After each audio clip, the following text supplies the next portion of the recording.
Eliseo Rafael Maita, director general del Instituto de Educación Superior Tecnológico Montfort.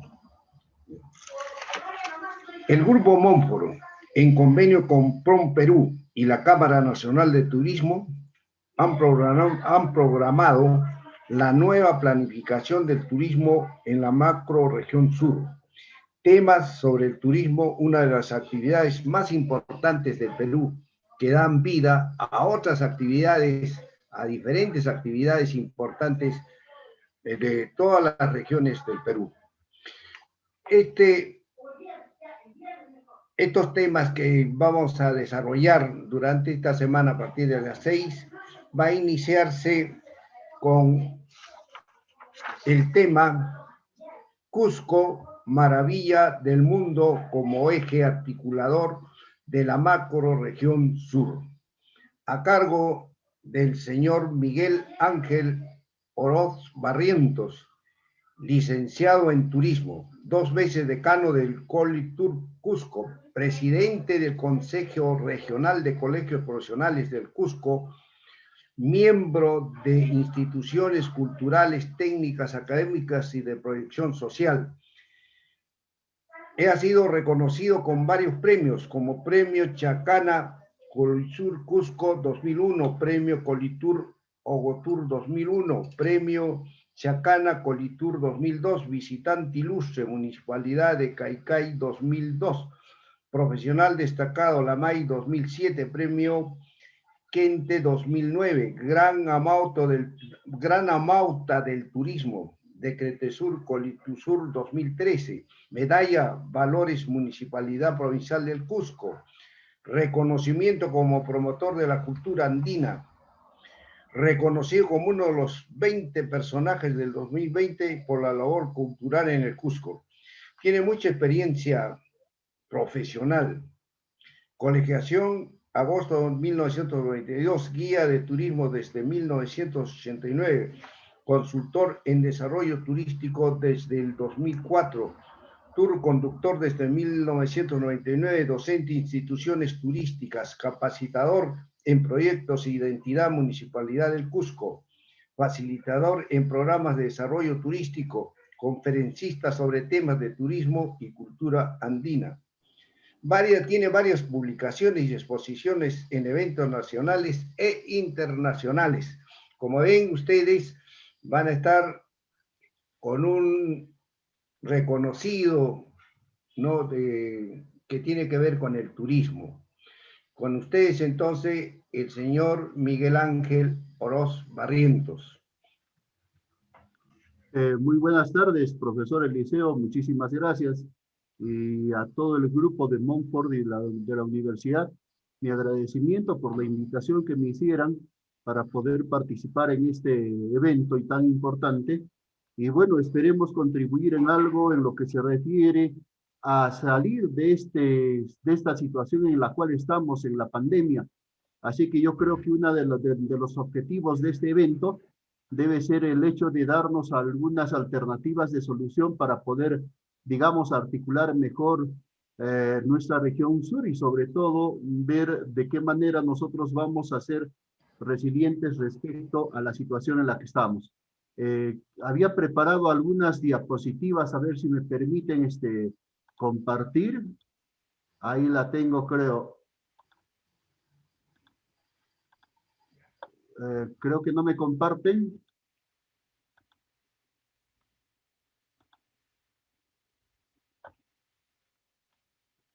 Sí, denme entendido. Ya tengo la pantalla compartida, ¿verdad?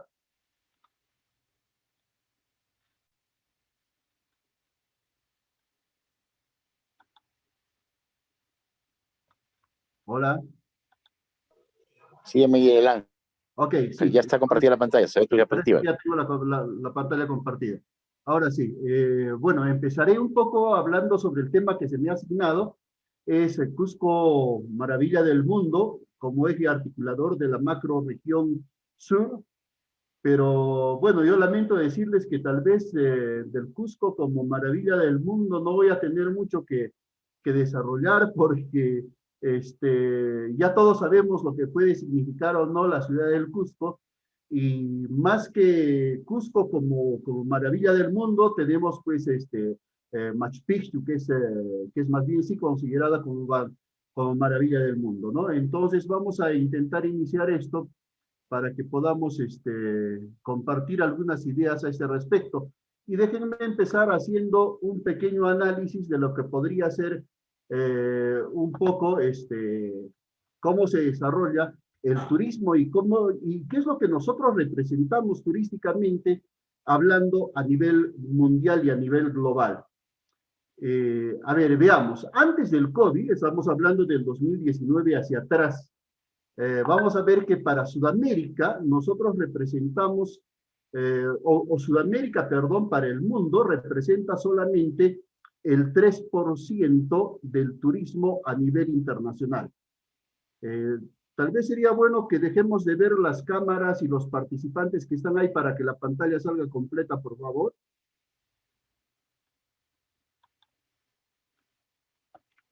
Entonces, decía que nosotros representamos solamente el 3% del turismo mundial, movemos una cierta cantidad de millones de visitantes a nivel Sudamérica, y déjenme decirles de que extraño que el Perú, con tantos destinos turísticos, con tanta riqueza natural y cultural que tiene, no somos el primer país en captar a los turistas de nivel internacional, sino más bien estamos en cuarto lugar. Primero está Argentina, que tiene un 20% de los turistas que se mueve a nivel de esos 30 y tantos millones. Luego tenemos a Brasil, que está en segundo lugar con un 19%. Luego tenemos a Chile, todavía por encima y no tiene tanta riqueza como la nuestra. Y después recién viene Perú, que captamos el 11% de ese 3% que se da a nivel general. Entonces vamos a considerar de que nosotros, pues, estamos en un cuarto lugar, seguramente un lugar expectante dentro del aspecto general de todo el sector turismo. ¿Y qué cosa significamos a nivel internacional, a nivel mundial?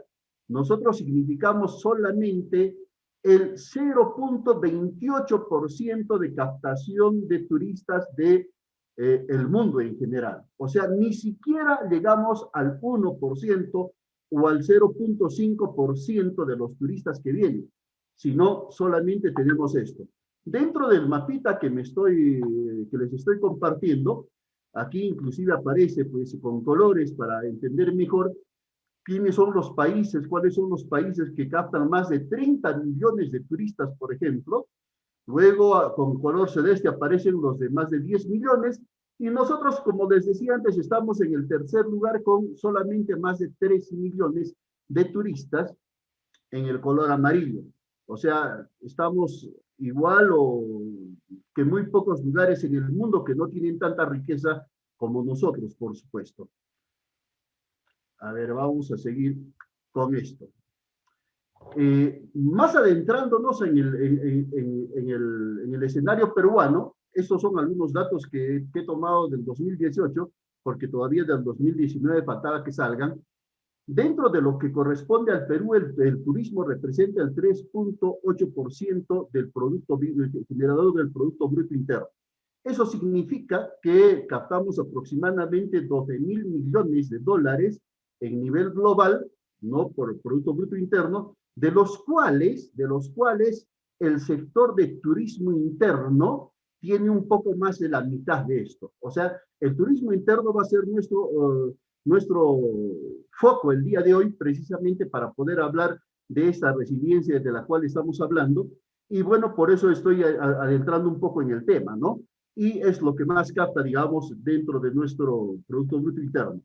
Representamos el 12% de la población económicamente activa, generando directamente más de 1,5 millones de empleos, etcétera. Y bueno, a eso no debe estar ajeno justo que, si concuerdan conmigo, pues es un eje importante de desarrollo del turismo en el Perú, así que tenemos nosotros aportando más o menos algunos millones, 21.000 millones, que significa el 14% para la región del Cusco.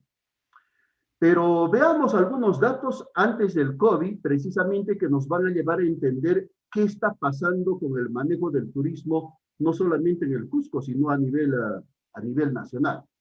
Estos son algunos datos que sí están hasta el 2019, en el cual se cifra cuál ha sido el movimiento que tenemos a partir del año 2020, perdón, a partir del año 2000 hasta el 2019, en el cual se acordarán ustedes que antes del 2000 hemos tenido una crisis bastante grande, ¿verdad?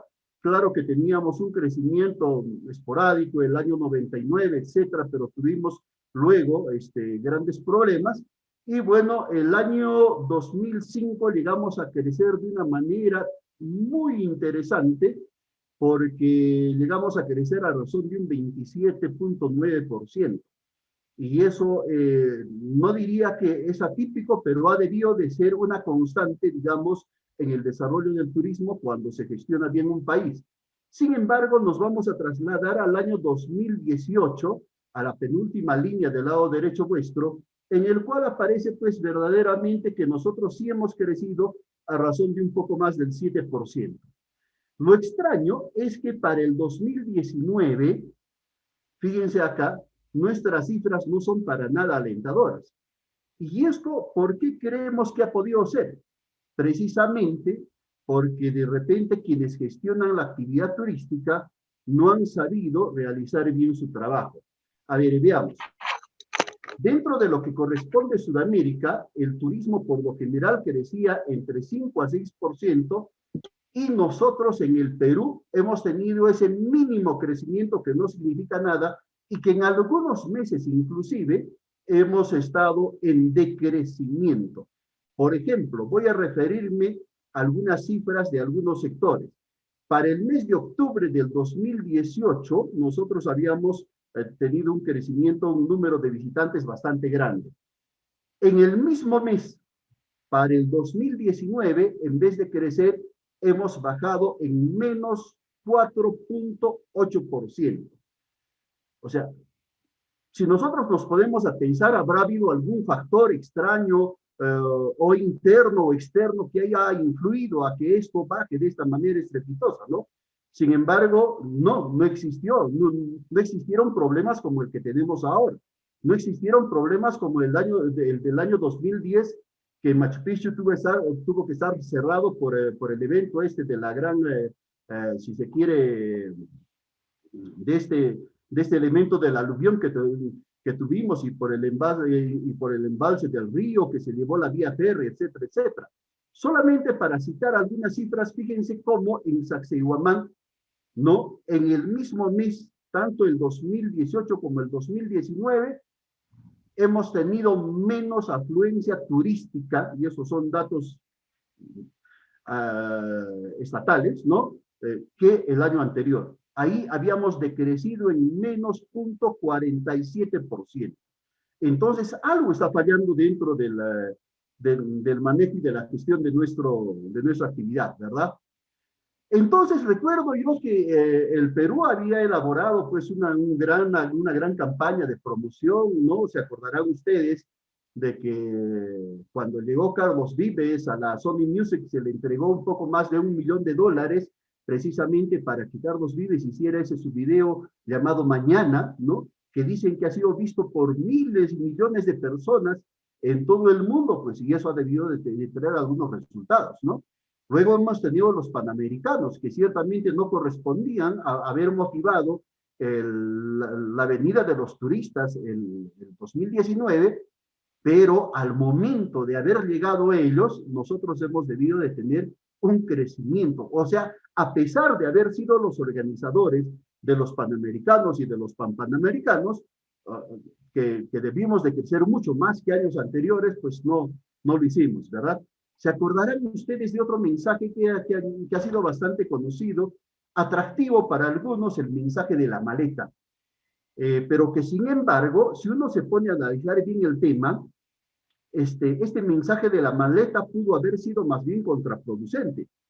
Porque ¿a qué ciudadano común y corriente del mundo en esta época, donde se ha vivido terrorismo internacional, se han vivido muchas cosas de esa naturaleza, a qué personaje se le ocurriría acercarse a una maleta que está abandonada, ¿no? Más bien, si es que hay una maleta o un pequeño bolso abandonado en un aeropuerto, en cualquier sitio, es motivo de denuncia, ¿no es cierto? Hay que tener cuidado y la gente sale a veces mucho en pánico esto.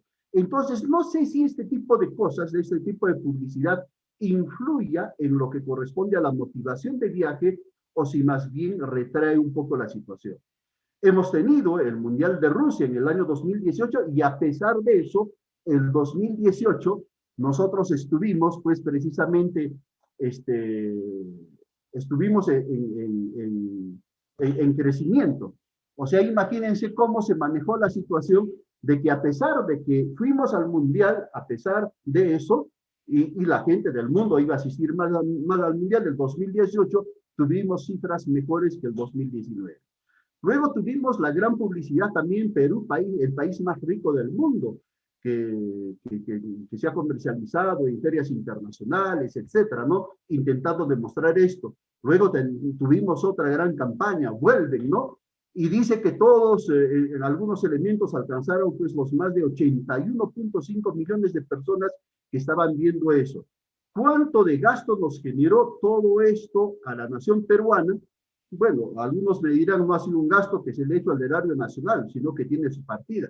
Ciertamente que tiene una gran partida, y para eso hay que hablar del impuesto de solidaridad, que casi todas las personas que vienen vía aérea, todos, absolutamente todos, tienen que pagar $15 por venir al Perú. O sea, sin darnos cuenta, si cualquier peruano sale al extranjero cuando vuelve, ya hizo facto, le han recargado $15 por ese impuesto de solidaridad que debe servir para ese tipo de situaciones.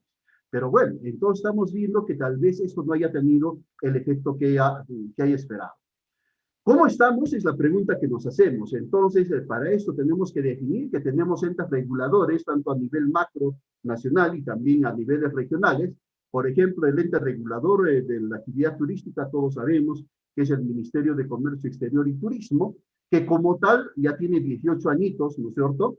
Y bueno, pues teniendo un poco más de tiempo y siendo la asociación del MITINSI anterior, etcétera, se supone que debe existir una política de Estado de la tratativa del sector turismo, que debía ser mucho más tangible, ¿verdad? Este ente regulador tiene como arma fundamental para poder planificar el turismo el Plan Estratégico Nacional de Turismo, el PENTUR, que todos lo conocen. Y aun cuando ha sido elaborado pues hace mucho tiempo y ha sido de alguna manera actualizado, entre comillas, en muchas ocasiones, yo creo que todavía necesita mucho que ser revisado. Lo mismo ocurre a nivel regional, sobre todo aquí en la ciudad del Cusco, ¿no? Vamos a hablar que nosotros tenemos acá una dirección de comercio exterior y turismo, ni siquiera tenemos una gerencia, sino es solamente una dirección, ¿no? Y tenemos un plan estratégico también, que es el Plan Estratégico Regional de Turismo del Cusco, que ha sido más o menos elaborado y luego rehecho a partir del 2009, denominado el Plan Quente. De alguna manera, quien habla habría participado en lanzando algunas opiniones. Lo extraño es que a veces las opiniones de las personas no se consideran porque, bueno, parece que hubieran algún tipo de situaciones ya establecidas dentro de lo que es el contexto del manejo turístico. Y si está pasando todo esto y tenemos estos planes de desarrollo, digamos, para el Estado tan fuertes y tan efectivos para ellos, entonces, ¿qué está pasando con el sector turismo? ¿Qué habría pasado ese año 2019, por ejemplo, para que nosotros decaigamos en el sector? Y esto nos lleva a hacer algunas preguntas para poder descifrar, ¿no? ¿Somos de verdad un destino turístico maduro? Al menos hablando de la región Cusco, ¿podremos decir que podemos tener productos turísticos ya maduros? ¿O qué cosa es lo que estamos ofreciendo? Yendo ya a la parte un poco más pequeña de lo que corresponde a la ciudad del Cusco, este es un poco un recuento de la infraestructura con la cual podemos tener Cusco. Sabemos que Cusco, respecto a atractivos, etcétera, pues tiene un sinnúmero de cosas. Sin embargo, tenemos muchas falencias que un poco más adelante vamos a hablar, ¿no? Por ejemplo, respecto a la infraestructura aérea, tenemos un solo aeropuerto. Algunos dicen que es el segundo más importante del Perú. Bueno, por la cantidad de vuelos, seguramente que sí, ¿no? Donde el año 2019 hemos recibido un poco más de 1.800.000 pasajeros. Tenemos algunos aeródromos, no uno en 15.000, Patria, pero que son más utilizados no para el sector turismo, sino más bien para otro tipo de actividades. Tenemos algunos helipuertos que también son de otras actividades, muy pocos se utilizan para el sector turismo. Y tenemos una red vial terrestre de más de 5.000 kilómetros de longitud.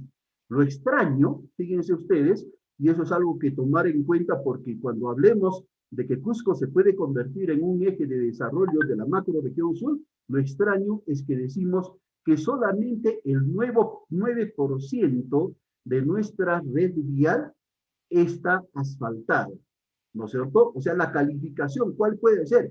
Que es de regular a deprimente, abajo.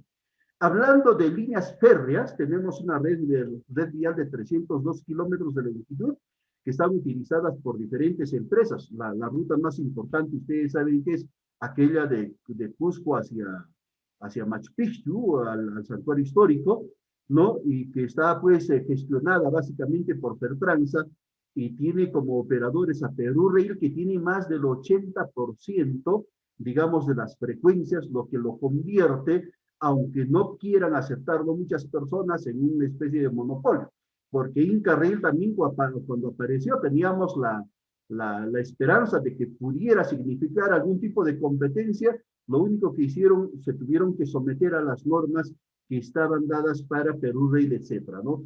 Y Machu Picchu Train, que no significa absolutamente nada dentro de ese movimiento, y que para el año anterior habían movido más de 3 millones de pasajeros aproximadamente.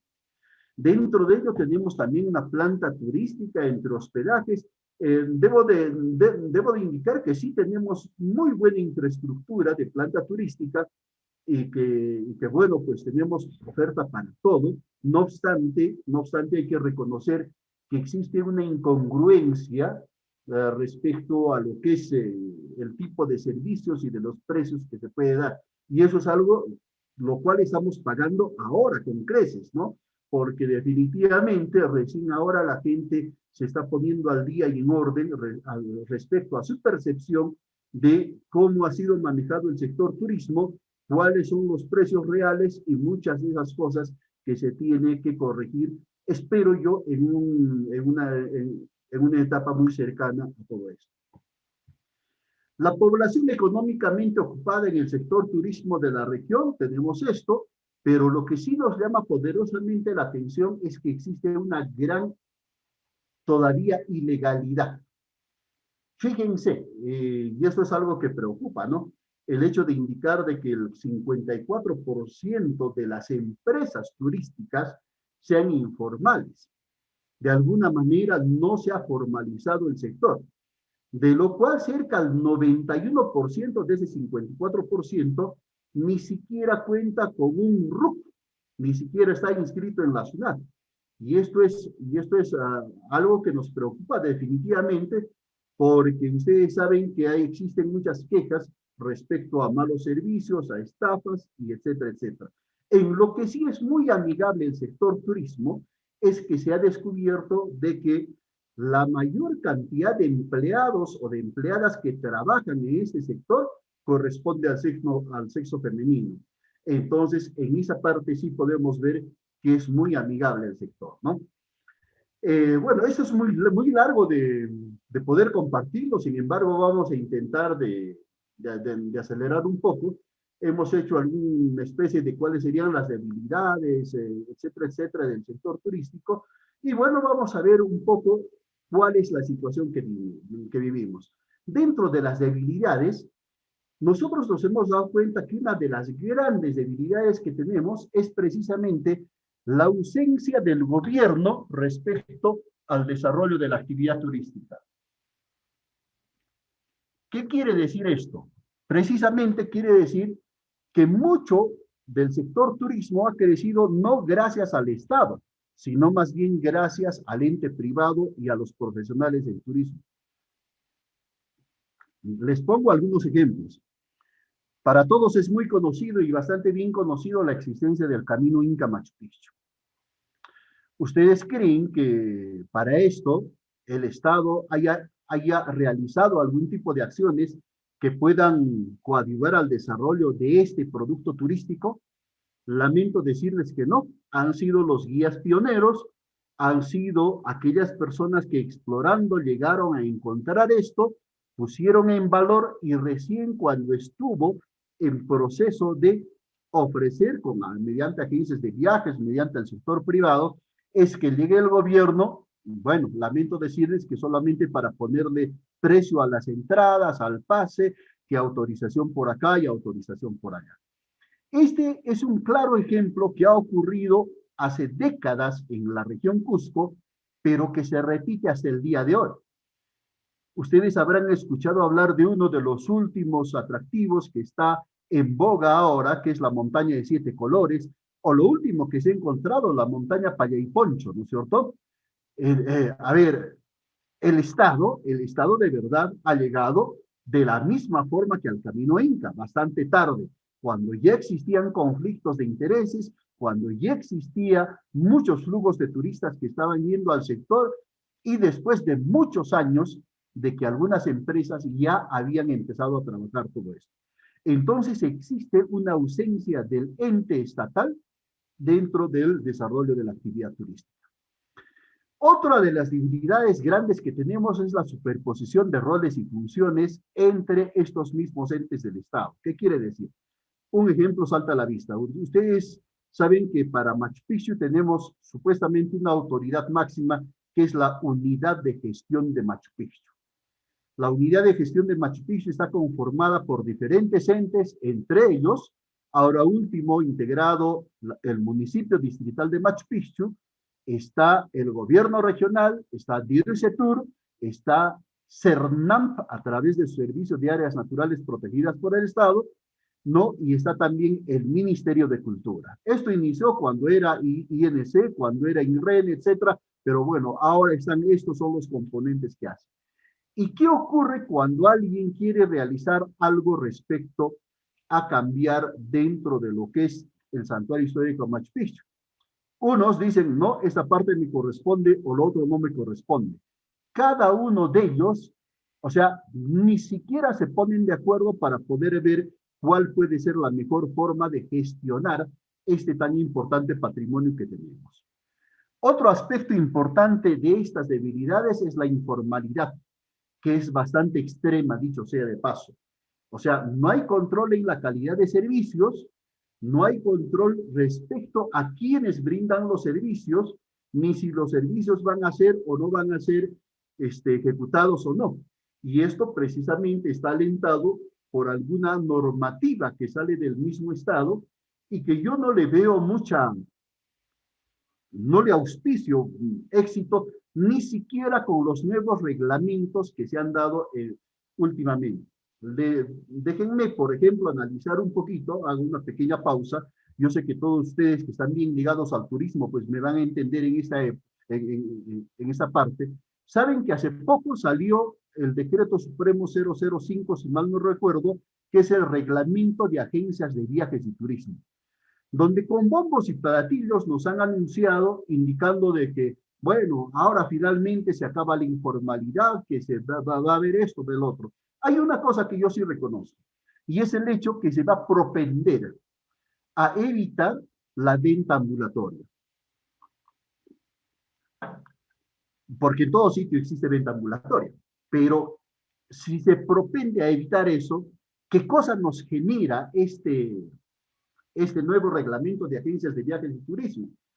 Nos han dicho, por ejemplo, de que finalmente los profesionales en turismo se van a hacer cargo de lo que es una agencia de viajes.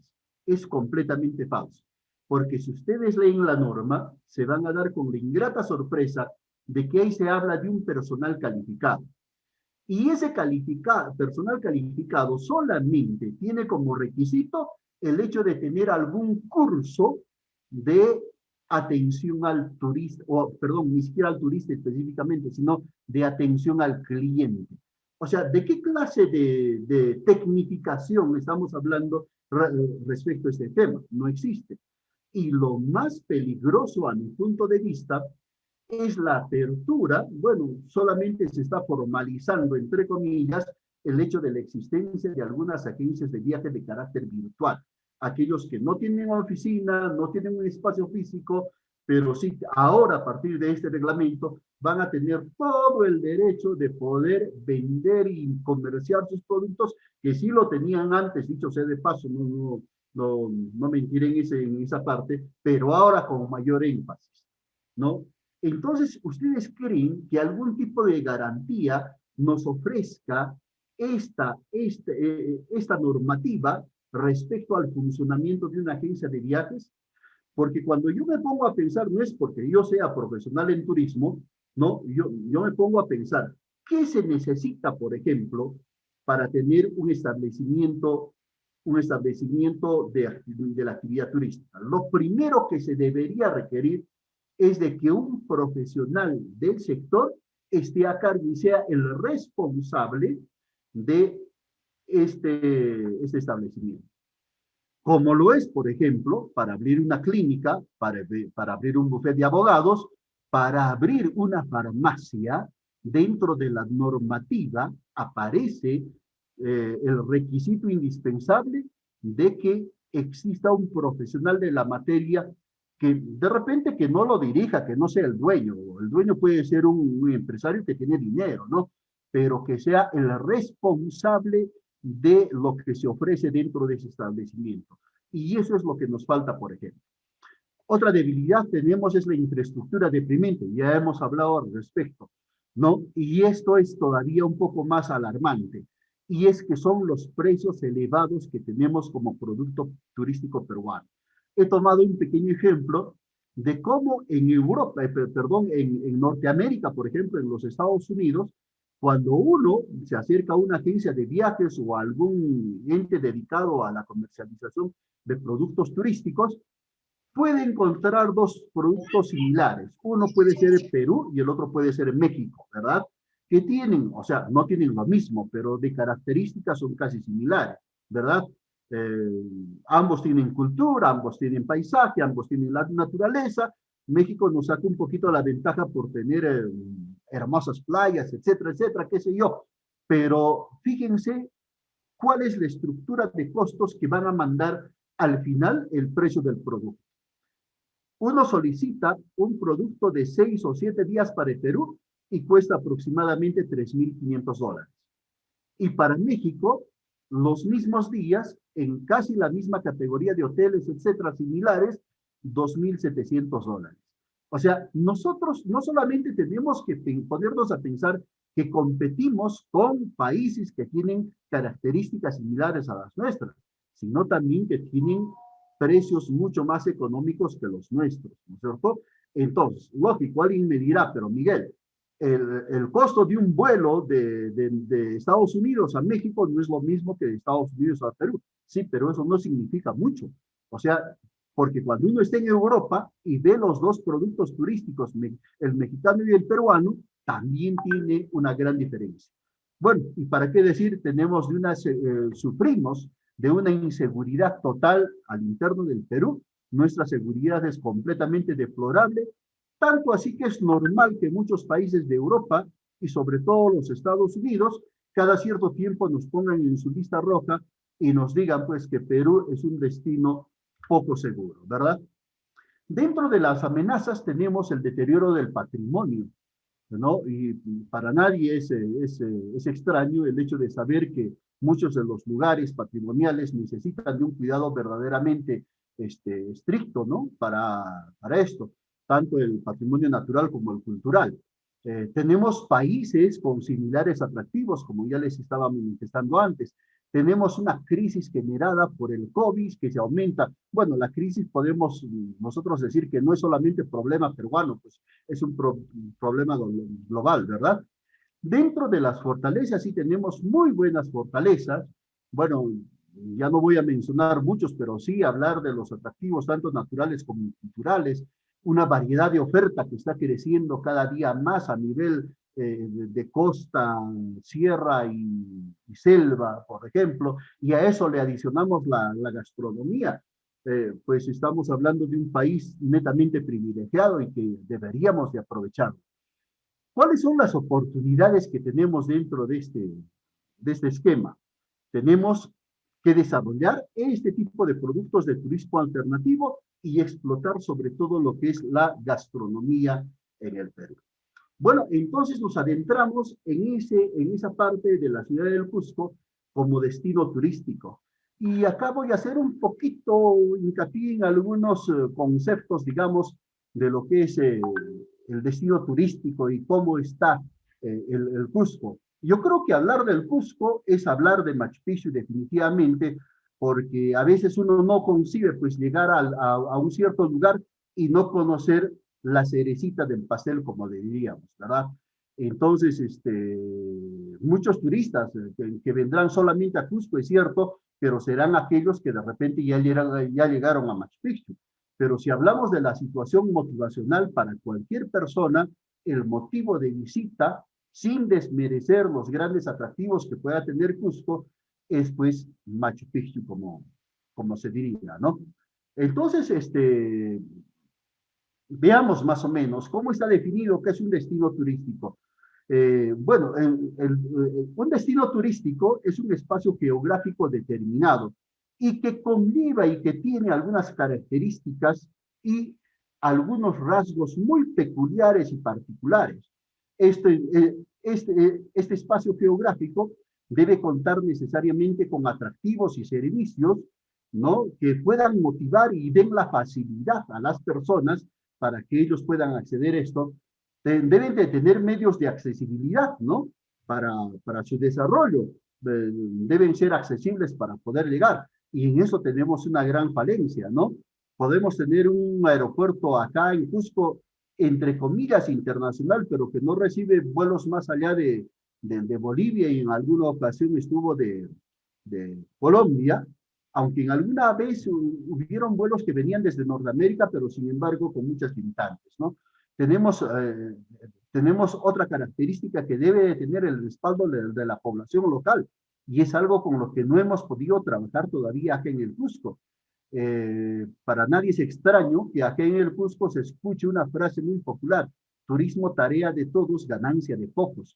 Y es que todavía no se ha llegado a concienciar a la gente sobre el verdadero significado del turismo, aunque ahora la pandemia nos está ayudando en esa tarea, porque la gente se ha dado cuenta de que sí, verdaderamente el turismo pues influye dentro de la economía general. Y definitivamente es el hecho de que parta todo de una marca. Esa marca que debe ser comercializada teniendo en cuenta que no es un solo espacio, sino debe ser algo integrador. Y en este caso, la marca que tiene Cusco como destino turístico definitivamente es más conocido como Machu Picchu. Hay muchos lugares, Ollantaytambo, la montaña de 7 colores, que ahora último se ha convertido en un boom para todos, pero querramos o no, la marca sigue siendo Machu Picchu. Es como si alguien dijera, no, yo voy a viajar a Egipto. A ver, pero de repente no voy a ir a ver las pirámides de Giza. Eso no está dentro de los planes de viaje, ¿verdad? O sea, si uno va a Egipto es porque tiene que estar en las pirámides de Giza. Si uno va a la China, tiene que pasar por lo menos un momento por la muralla. Si uno va a México, tiene que estar sí o sí en Chichén Itzá, ¿no? Por algo esto es el emblema, es la marca de todo ese destino turístico. Y los destinos turísticos se elaboran no solamente así con ciertas particularidades, sino también tiene muchas escalas, ¿no?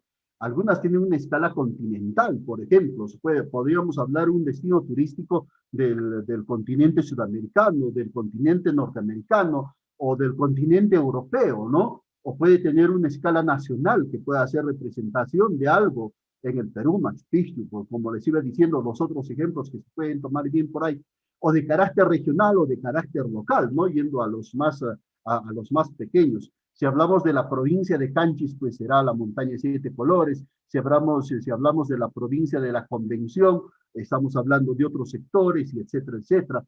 Como puede ser el Pongo de Mainique, por ejemplo, si se puede manejar como una marca, ¿verdad? Entonces, todo ello influye, pero lo más importante de todo esto es establecer estas redes que les decía. Redes que puedan conectar con otros sectores para que ese destino, esa marca, pueda llevar beneficio a muchas otros sectores. Entonces decimos que el destino turístico es una unidad de oficio y su gestión se debe centrar en criterios de competitividad para generar beneficios económicos y sobre todo sociales. Dentro de las etapas de desarrollo de un destino turístico, bueno, acá ya no les voy a hablar sobre las etapas de desarrollo, porque saben que Cusco es un destino que ya casi está en la parte final de todo esto, ¿no? Estamos hablando que primero está la exploración, el involucramiento, la implicación, el desarrollo mismo, la consolidación como destino, y luego ahí estamos. Yo creo que en Cusco estamos en ese estancamiento. Pero el estancamiento puede tener dos aristas, ¿no? El hecho de rejuvenecimiento del producto o el hecho de la decadencia o el declive de ese mismo producto. Entonces, cuando hablamos de estos dos temas, vamos a ver que, por ejemplo, en ese estancamiento, podríamos decir que son lugares como el de Machu Picchu, donde ya el número de visitantes ha alcanzado su nivel más grande. Y esto quiero referirme precisamente a algunos temas que están relacionados con las políticas de Estado. Fíjense esta diapositiva en el cual digo, una de las políticas del Estado mediante MINCETUR y otros sectores es el hecho de llegar a captar, muchos decían 4 millones, 6 millones, 10 millones de turistas en 3, 5 o 10 años, por decir, ¿no? O sea, esa es supuestamente la política del Estado. Pero ¿cuál es la realidad objetiva? ¿Y cuál es la realidad que tiene Cusco como región y el Perú como problema más grande? Es esa falta de coordinación entre autoridades que manejan diferentes sectores. Uno puede ser la parte turística y el otro debe ser la parte del patrimonio cultural. Porque la realidad ahora, el año 2019, se dijo definitivamente, tácitamente, que más de 5.600 turistas al día no pueden ingresar a Machu Picchu. Y si hacemos una sumatoria, una progresión de 5.600 turistas por 365 días al año, no estamos hablando ni siquiera de la mitad de los turistas cuyo objetivo es la política del Estado.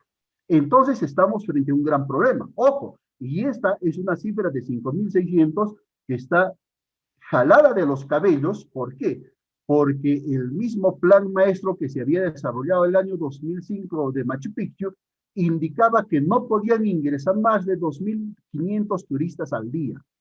Es que acá tenemos un problema, la percepción de cuál es el aforo de Machu Picchu, cuál es la capacidad de carga o el límite aceptable que se tiene de personas en la yacta de Machu Picchu, ¿no? Y esto es algo que debemos todavía de manejar y de aclarar, dejándonos de apasionamientos, dejándonos de algunos temas de esa naturaleza. El año 2011 aparecieron grandes problemas respecto al tema, mediante el cual, por ejemplo, se decía que al director del Instituto Nacional de Cultura de aquella época se le había denunciado porque había sobrepasado en la venta de tickets para la visita a la yacta de Machu Picchu, que eran solamente 2.400 o 2.500 personas. Entonces teníamos grandes problemas. Se tuvieron que hacer trampas en el momento para aliviar la situación. Que bueno, hablamos del complejo que en su parte de la ciudad, que acá les estoy mostrando con el cursor, allí pueden estar 2.500. Otros 400 al día pueden subir a la montaña Huayna Picchu por acá, y otros venir por este otro sector donde ya no me alcanza la fotografía en la parte de abajo, para ir al Inti Punku o a la misma montaña Machu Picchu. De esa manera se pudo elevar, o sea, nosotros mismos nos hicimos la trampa para elevar el número de visitantes, porque no se podía decir al turista que ya estaba en el Perú, tú no puedes ir a Machu Picchu porque ya no hay entradas, ya no se permite el ingreso, ¿no? O sea, algo contraproducente, porque la política del Estado era pues diferente. Mucha gente desde hace algunas décadas ha estado hablando de desmachupichizar el producto turístico Perú. Y es algo que yo lo veo definitivamente no tan auspicioso, no porque exijo que todos vengan a Machu Picchu, sino es la idea que les decía antes. Ustedes conciben que haya algún espacio, alguien quiera viajar a un país donde no vaya a entrar a la maravilla que tiene en ese país, ¿no? Bueno, si yo voy a Río de Janeiro y no voy al Corcovado, de repente puede ser diferente o indiferente, ¿verdad? Pero es otro tipo de ejemplo, por las características y el valor que tiene esa maravilla, que ha sido considerada de esa manera. Pero si yo voy a Egipto, como les decía, si yo voy a la China, si yo voy a México, no puedo dejar de estar en esas sus maravillas. Es un tema bastante diferente. Cierto que hay muchos lugares que pueden competir con Machu Picchu como atractivo, pero la situación yo creo que es un poco más diferente. Ahora sí entramos un poquito al tema que se me ha encargado, y es el eje de articulación macro-regional, teniendo a Cusco como punto de referencia. Hablar de ejes turísticos es bastante interesante porque todo turismo que busca ser sostenible debe basarse en ciertos ejes. Bueno, el eje ambiental, el eje económico, que debe traer beneficios, etcétera, etcétera. Pero lo que me estaban diciendo era el hecho de tomarlo como eje a la región Cusco, un eje geográfico para poder articular los demás sectores. Bueno, en la figurita podemos ver que el eje principal nos debe dar diferentes alternativas, variables, como es la calidad, el servicio y la rentabilidad. Y si nosotros cambiamos ese eje poniéndole el nombre de Cusco y las otras regiones que están contiguas allí, entonces también funciona la situación. Es el hecho de tener un elemento constructivo destinado a guiar el movimiento de la rotación de una o de varias piezas, y en este caso sería mover a la ciudad del Cusco para que varios sectores vayan a ser de alguna manera, entre comillas, beneficiados, y se llegue a articular ese eje turístico para desarrollar otras regiones como serían Ayacucho, por ejemplo, que me llama la atención, Puerto Maldonado, que sí siempre ha sido parte del eje Cusco, definitivamente, la región de Puno también, Arequipa también, bajamos a Moquegua, bajamos un poquito a Tacna para ver toda la macro región sur, y sí es posible el hecho de utilizar Cusco como este eje de articulación. Existen varios ejemplos que nos pueden hablar de los ejes de articulación turística. Por ejemplo, en Venezuela tenemos muchos de ellos. El eje de articulación del Caribe Central, que está conformado pues, por N regiones o estados de Venezuela. El Caribe Oriental, Occidental, o sea, ellos aprovechando siempre lo que son las playas, etcétera, ¿no? O el Orinoco, que está conformado más por unas zonas amazónicas y altoandinas, si se quiere, ¿no? O los llanos, o los Andes, o el insular, etcétera, etcétera, ¿no? Y si nos ponemos a considerar eso respecto a un país, acá también en el Perú tenemos algunos ejes de esta naturaleza.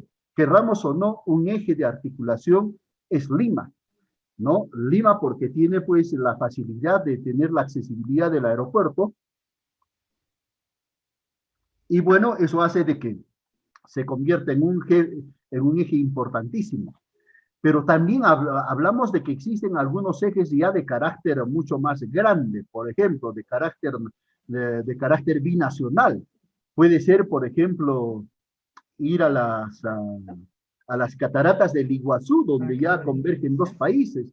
Yo no me imagino a nadie que vaya a Foz de Iguazú, por ejemplo, a ver las cataratas de Iguazú solamente de la parte brasileña, porque si no van a pasar en mediodía a la parte argentina, se van a perder el mejor espectáculo que existe de lo que es Iguazú, por ejemplo, ¿no es cierto? O algunos ejes de carácter ya mucho más grande, bicontinentales, estamos hablando, ¿no? Por ejemplo, ustedes imaginan ir a Turquía y no visitar Estambul. Cuando hablábamos del tema anterior, les estaba diciendo esa, la marca es esa. Pero ahora, ¿cómo se utiliza esta marca para generar todo un eje? Y ahí dentro de la figurita podemos apreciar que articula, pues, económicamente, geográficamente, turísticamente, a muchos otros sectores de esto. En la figura de la parte superior les muestro algo que hice hace algunos años, algunas expediciones por la parte norte, tomando como eje articulador, por ejemplo, lo que es la ciudad de Trujillo. Y esto se complementa pues con cualquiera de estos otros lugares. O sea, si nosotros consideramos el hecho de tomar Chiclayo como un eje, lo es. La región Amazonas lo es, por Puebla, por ejemplo. Y así se debe trabajar respecto a elaborar esos ejes de articulación, aprovechando las fortalezas de cada uno de estos sectores. Específicamente, Cusco está conformado por 13 regiones. No les voy a contar de las bondades que tiene. Yo sé que ustedes esperaban la maravilla, que es, sí, está bien, ya, muchas gracias, perdónenme. O sea, yo sé que Cusco tiene muchas cosas hermosas, tiene muchas cosas, pero me interesaba mostrarles más cuáles son las partes que debemos de trabajar y en la cual ustedes deberían de ayudarnos como regiones anexas al Cusco o parte de estos ejes turísticos para poder mejorar y para poder cambiar. Porque acá nos hemos quedado, nos hemos estancado y estamos reactivando, entre comillas, la actividad turística con los mismos problemas y ahondados aún que tuvimos antes de la pandemia.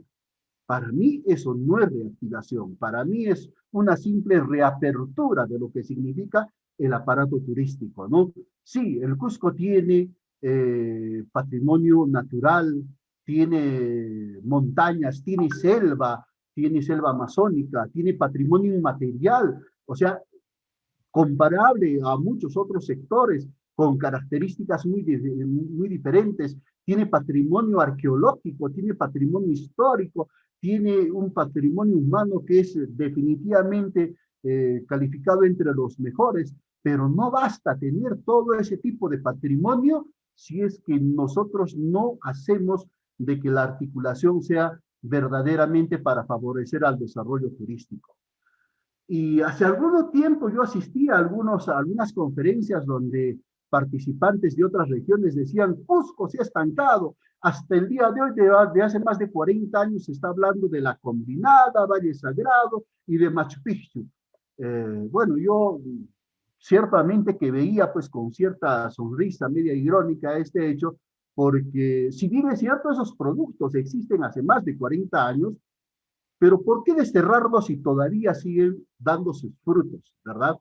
Entonces, lo que yo más bien decía es el hecho de que nosotros en el Cusco sí se han desarrollado, gracias al sector privado, muchos productos que ahora están dando mucho que hablar, específicamente ahora después de la pandemia.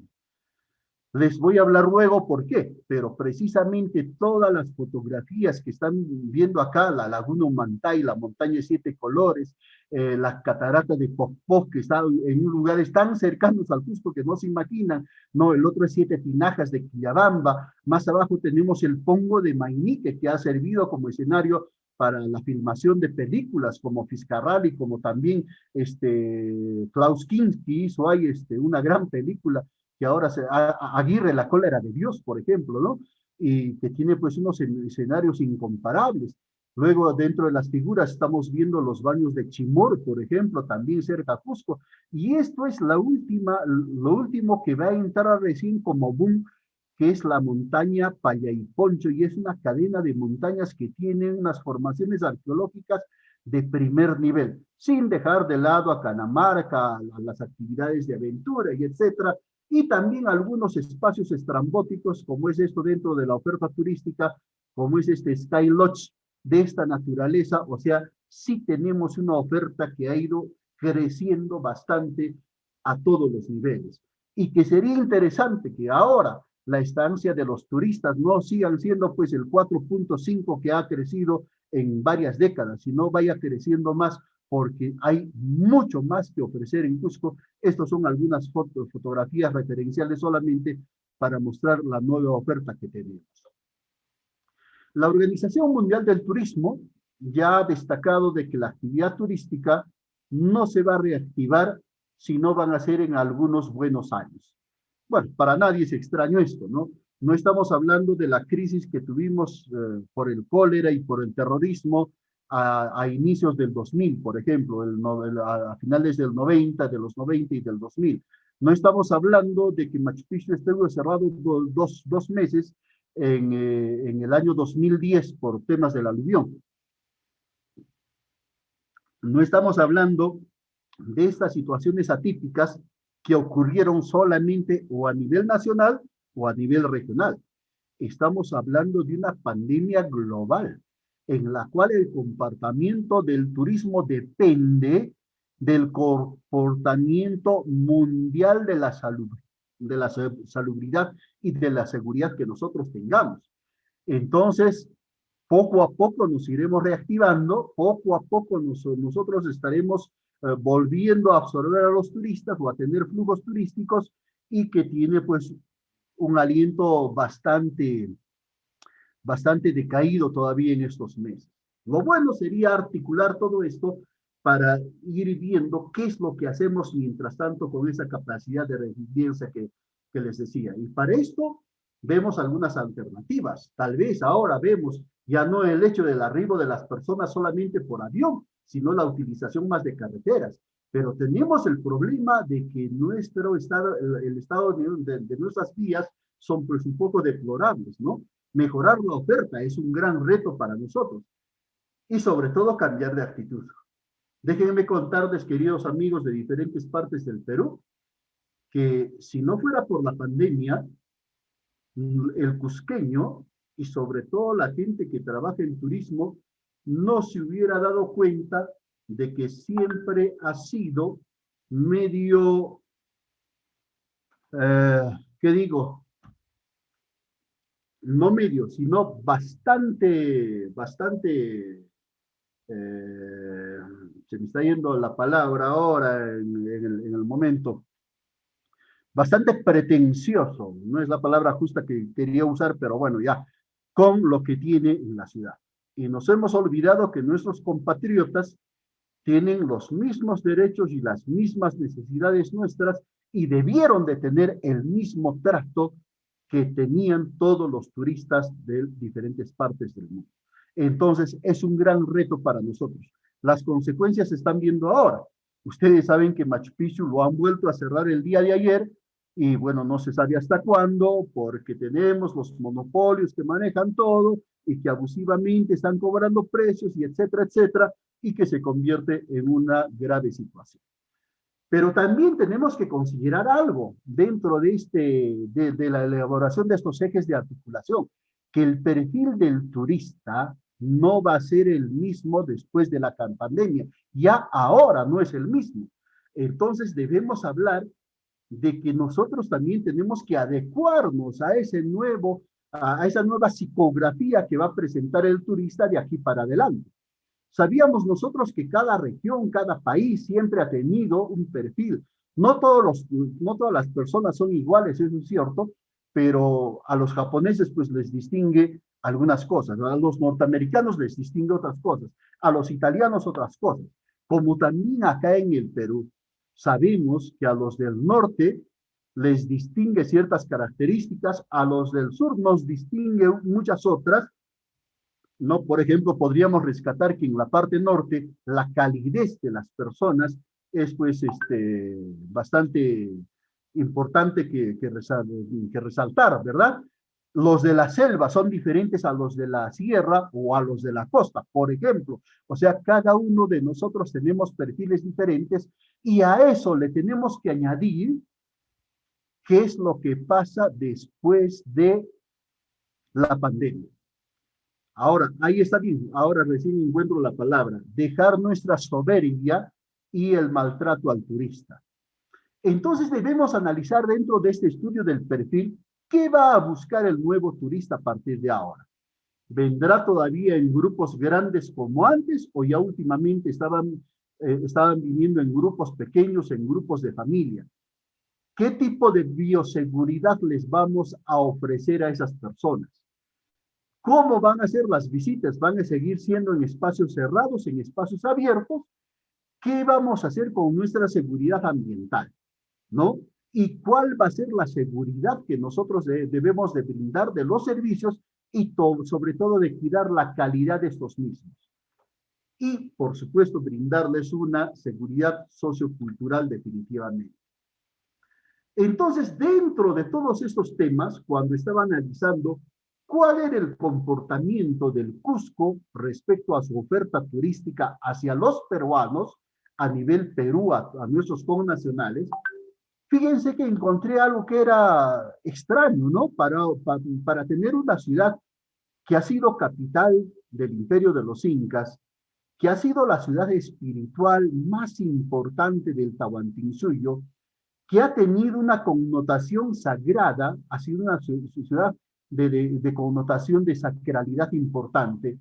Fíjense que nuestra oferta respecto a nuestros paisanos peruanos era Cusco en sus fiestas, en su fin de año, darse una vuelta gritando y emborrachándose en la plaza de armas, llegar a los festivales cusqueños. Incluso hablamos de un turismo sexual que sí existía. O sea, en pocas palabras, ofrecíamos un producto turístico a los connacionales de juerga, en otras palabras, ¿no? Van a disculpar la frase muy criolla esta, pero ese era el producto turístico. De los cuales, ¿saben cuántos de los turistas nacionales venían al Cusco por la cultura? Solamente el 32% de todos los peruanos que llegaban acá venían por cultura. Entonces, es algo que tenemos que cambiar. ¿Y por qué? Porque el perfil del turista, les decía, está cambiando también. Tenemos que replantear respecto al comportamiento global cuáles van a ser nuestras prioridades, las necesidades de los turistas, cuáles van a ser sus preferencias. Esta realidad nos va a obligar definitivamente a replantear absolutamente todo, desde la calidad de la experiencia, el tipo de experiencia, las políticas de precios que se tienen y las políticas de cancelaciones de servicios o de la realización de servicios y de muchas otras cosas. Entonces, hemos de encontrar que van a haber nuevos factores que forman parte de este proceso en la decisión del viaje. Primero será el hecho de la salud, del alimento, la educación. Es algo que tenemos que suplir absolutamente todos. ¿A qué tipo de destino van a preferir viajar después de la pandemia los potenciales turistas? ¿No? Tendrá que ser pues un destino con seguridad de salubridad, con tranquilidad social, y es algo que no está ofreciendo Cusco en estos momentos, y sobre todo que tenga calidad de servicios. ¿Cuál va a ser el tipo de experiencia que va a tener o que desea tener el viajero después de la pandemia? ¿Será el mismo Cusco de fiesta?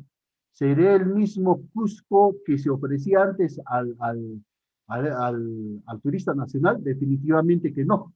Entonces hay que cuidar ese tipo de situaciones. Y hay una serie de variables que nos van a llevar a decir cuál debe ser el comportamiento que debemos de tener nosotros respecto a este tema. Y finalmente, augurar solamente de que realizando estos ejes de articulación turística, nosotros hacia adelante podamos ver de encajar la ciudad del Cusco con otros destinos, viendo de que nosotros también en las diferentes regiones, cada uno tenemos un potencial enorme respecto a lo que es la actividad turística y todo lo que podemos ofrecer. Bien, entonces yo les agradezco la atención, sé que he hablado demasiado seguramente, bueno, no dije tal vez todo lo que debía de haber dicho, sin embargo, pues he querido darles algunas pastillas, pero sobre todo mostrarles la realidad que se tiene cuando nosotros querramos trabajar en esos ejes de desarrollo turístico. Definitivamente tenemos que ponernos a pensar que dentro de la región turística, entre comillas, más importante del Perú, tenemos algunas falencias que solucionar. Muchísimas gracias a todos por vuestra atención.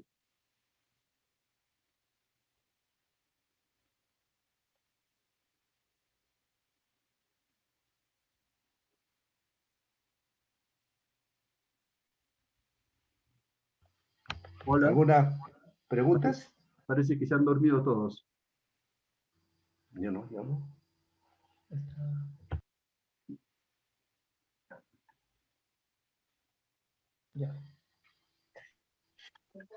¿Qué tal, Miguel? ¿Algunas preguntas del público para el expositor?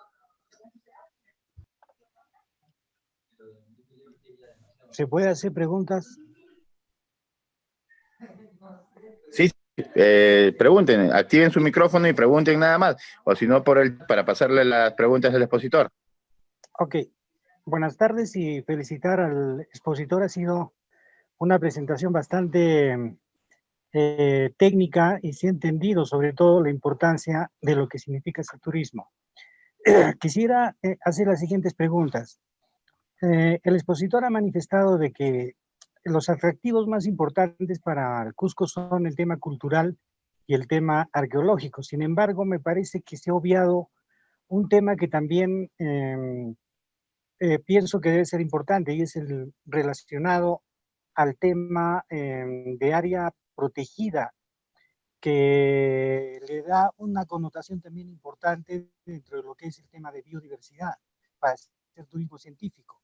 Y la otra pregunta es, ¿de qué manera ha contribuido a fortalecer el turismo en el Cusco la designación de Patrimonio Mundial Cultural Inmaterial de la Humanidad? En vista de que en nuestro país hay un poco de reticencia en relación a este tema, porque muchas poblaciones, sobre todo rurales y las que están en las inmediaciones de estos importantes ecosistemas, indican de que la connotación de patrimonio cultural de la humanidad le quita, digamos, la soberanía que tiene un país respecto a este tema. En el caso de Puno, por ejemplo, se ha querido trabajar bastante con el tema del lago Titicaca para declararlo como Patrimonio Mundial de la Humanidad. Sin embargo, las zonas, los habitantes aymaras se han opuesto a esta designación en vista de que piensan que esto le va a quitar, como hace rato les dije, digamos, la posibilidad que ellos puedan tener sus tierras, su biodiversidad, entre otras cosas, con la participación de muchos científicos que se han opuesto, digamos, a esta posibilidad. Esas dos preguntas quisiera que me las responda el expositor, por favor. Muchas gracias, Milton. Sí, voy a empezar por la segunda. A ver, el hecho de haber sido declarados como Patrimonio Cultural de la Humanidad, o sea, definitivamente que ha sido relevante para darnos un título que tal vez le faltaba a Cusco, porque Cusco tiene una infinidad de títulos, ¿no? Desde la capital histórica del Perú, capital turística, y bastantes a nivel peruano, a nivel de Sudamérica, de América y del mundo. Bueno, este tal vez sea el más importante y era el que le faltaba, y a partir del año 81, si mal no recuerdo, se le ha dado este valor patrimonial. Lo que tú dices es muy cierto y es de mucho cuidado. Y es que precisamente en algunos casos uno encuentra una pequeña traba en poder desarrollar algún tipo de situación dentro de lo que es ese esquema de haber sido nominado como patrimonio cultural. Sin embargo, yo lo encuentro mucho más los beneficios, no solamente por el hecho del reconocimiento del nombre, sino más bien también para poder proteger lo que es el mismo patrimonio. Te voy a contar hechos concretos. Uno que nos ha servido para aguantarnos, o sea, diría yo un poco de carácter negativo, es el harakiri que nosotros los mismos cusqueños nos hemos hecho respecto a la intervención de UNESCO con lo que es el aforo o la capacidad de carga o el límite aceptable de la yacta de Machu Picchu que estuve comentando en la exposición. Nosotros mismos, en el año 2005, sin ningún tipo de estudio técnico, pusimos que para Machu Picchu podría estar bien 2.500 turistas al día. ¿Eso por qué? Porque el año 99 se llamó a unas mesas técnicas precisamente para trabajar un plan maestro y manejar un reglamento. A ver si Luis puede apagar el micrófono, está interrumpiendo, ¿no? Entonces, para poder ver todos esos temas y con el propósito de darle un número de esperanza para el siguiente año, como no había estudios, se dijo, bueno, pongámosle 2.500. Lo malo es lo que pasa con el Estado, es que no cumple sus compromisos. Desde aquella vez pasaron muchos años, ahora supuestamente tenemos un estudio del límite de cambio aceptable, pero que no es el definitivo tampoco, ¿no? Entonces, como nosotros ya habíamos puesto dentro del plan maestro este tema de no más de 2.500 turistas al día, se convirtió en una especie de barrera para seguir pudiendo promocionar el tema. En la región Cusco, en la ciudad misma del Cusco como patrimonio cultural de la humanidad, nos ha servido definitivamente sí para tratar muchos temas. La agresión constante que existe por parte de algunos empresarios del sector turismo en diferentes zonas. Para ninguno de ustedes será extraño el tema del Hotel Sheraton, por ejemplo. En el mismo centro histórico, en la calle Sapi, el consorcio ha construido sobre terrazas, andenes de los incas, sobre construcciones incas, olvidándose de todo. Sin embargo, el hecho de estar ligados a este tema de la UNESCO ha servido para poder frenar e incluso ahora ya tenemos una resolución judicial que ha dictado que se debe de demoler el hotel. Una forma de mostrarle que en Cusco no se puede construir por más dinero que uno tenga. O sea, de que nos sirve para proteger, nos sirve para proteger. De que nos da también ciertas situaciones, digamos, trabas en el desarrollo, eso también es cierto. La segunda pregunta es respecto a las áreas naturales protegidas por el Estado.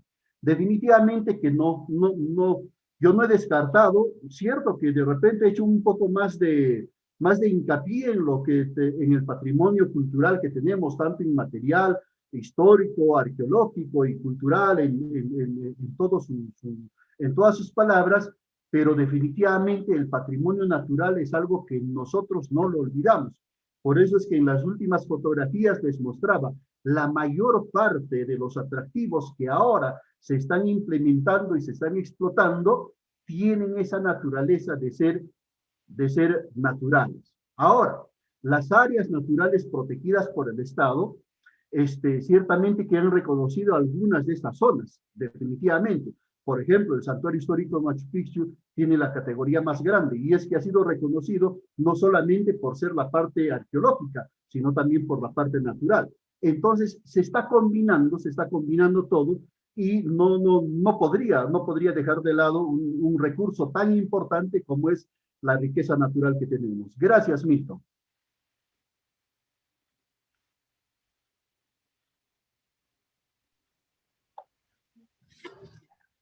¿Alguna pregunta más de alguna persona que esté? Buenas noches, mi nombre es Jorge Apaza Oviedo. He escuchado atentamente la exposición de Miguel Ángel y lo felicito, porque tengo una visión mucho más certera del desarrollo del turismo en el Cusco. Pero quisiera hacer una reflexión, o que me ayudara usted a hacer la reflexión respecto a lo que es el Plan Estratégico Nacional de Turismo. Si tuviéramos un Plan Estratégico Nacional de Turismo y que el mismo estaría inserto en un plan de desarrollo concertado regional, nacional, no tuviéramos tantos problemas. Si reflexionamos la evolución del turismo en los últimos 40, 50 años, en el Cusco, vemos que el avance que ha tenido en ese periodo de tiempo no ha sido, y hay que ser en eso autocríticos, no ha sido como debiera de ser. Tengo la experiencia de conocer el turismo en la ciudad, en la región Arequipa, en la región del Colca. Tiene igual más o menos 40 a 50 años de desarrollo de turismo.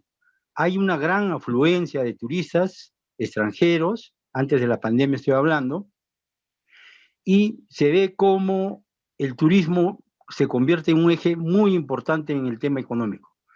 Pero aún así se ve demasiado desorden. Y usted habló cómo es que incluso el Estado con diferentes autoridades, el Ministerio de Cultura, otras autoridades relacionadas al turismo, tienen funciones similares, convergen, no se ponen de acuerdo, etc. Entonces creo yo que deberíamos de poner atención al plan estratégico. Si todos actuáramos con un plan estratégico nacional, regional y todo concertado, tendríamos mejores resultados. Les hablo, por ejemplo, de un potencial que existe en el sur, no en la región Arequipa, sino en la región Moquegua, región Tacna. Es la presencia ancestral de la cultura puquina. La cultura puquina es una cultura que ha sido literalmente olvidada y literalmente sepultada por la erupción del volcán Huaynapuchina en el sur del Perú en el 1600. Al respecto, poco se habla. Existe un legado, por ejemplo, de andenerías que son impresionantes, impresionantes. Pero como no hay infraestructura, no hay carreteras, entonces pasan los años y se mantiene en el olvido. Entonces, yo quería que usted comentara respecto a la importancia que podría de tener el Plan Estratégico Nacional, pero un plan estratégico realmente bien hecho y que se cumpla como política de Estado. Toda la razón, Jorgito Pasa, definitivamente.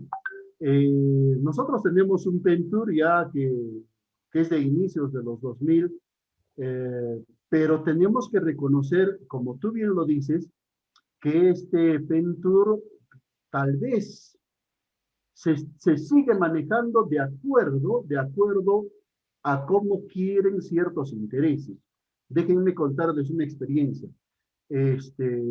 Alguna vez yo manejaba un programa de televisión llamado Mundo Turístico y un director nacional de turismo me solicitó ser entrevistado allí en la televisión para hablar sobre el Plan Estratégico Nacional, ¿no?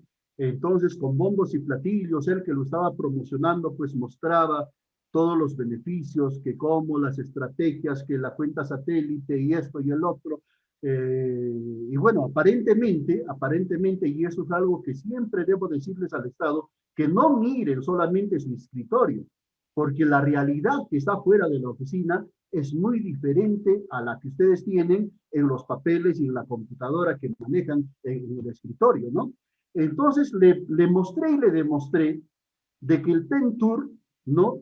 Desde el diagnóstico tenía muchas deficiencias. Y un plan estratégico yo lo comparo con el cuerpo de un ser humano, ¿no?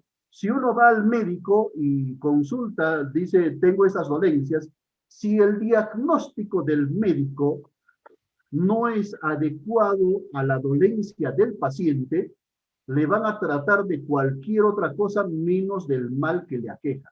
Entonces, partiendo de los diagnósticos, es que tiene que darse la solución a los problemas. Y definitivamente ese PENTUR que se arrastra desde aquellas décadas hasta ahora, tiene eso, de haber sido manejado o de estar siendo manejado definitivamente de acuerdo a los intereses. Un ejemplo pequeño, en Machu Picchu, saben todos ustedes que tenemos el gran cuello de botella, es el ingreso, la accesibilidad, es el tren y es el bus para llegar hasta Machu Picchu.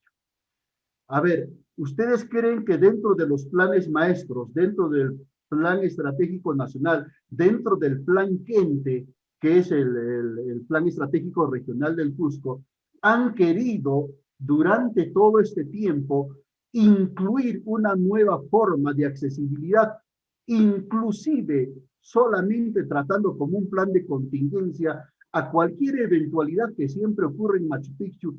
¿Ustedes creen que hayan querido incluir mínimamente un párrafo al respecto? ¿No? ¿Por qué? Porque los intereses son mucho más fuertes que la realidad que está allí y que hay que solucionarlo.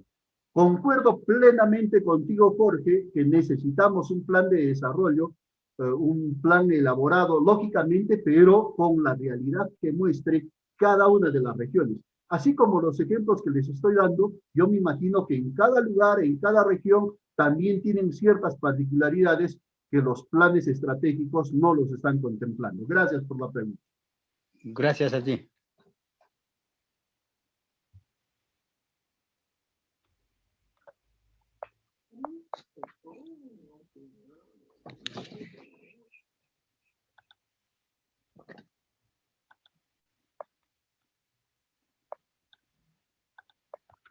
Bien, entonces yo creo que ya voy a despedirme. Les agradezco mucho vuestra atención. Espero que pueda haber servido de algo la plática que hemos tenido. Y bueno, estaremos en contacto un poco más adelante. Gracias por vuestra atención. Con mayor de los agrados, en alguna próxima oportunidad podremos conversar sobre esos temas. Gracias, Gracias. Miguel. El Grupo Montfort agradece al licenciado y es una excelente exposición. Ha sido un expositor de lujo. Le agradecemos profundamente y seguramente muy satisfechos todos los participantes. Gracias. Muy gentil. Buenas noches. Para mañana continuamos con estos temas sobre el turismo. Mañana, martes 14, tenemos turismo transfronterizo y oportunidad potencial para el turismo receptivo cercano. Expositores, licenciado David Rendón Coahuila, exdirector regional de Comercio Exterior y Turismo de Tacna, y la licenciada Melissa Ruth Barreto Palomino, directora regional de Comercio Exterior y Turismo de Tumbes. Expositores con experiencia y que mañana estarán junto a ustedes. Invitamos a todas las personas interesadas en el turismo, estudiantes, profesionales, ¿no?, de Tacna, a inscribirse, porque esto va a durar toda la semana. Gracias. Gracias, buenas noches.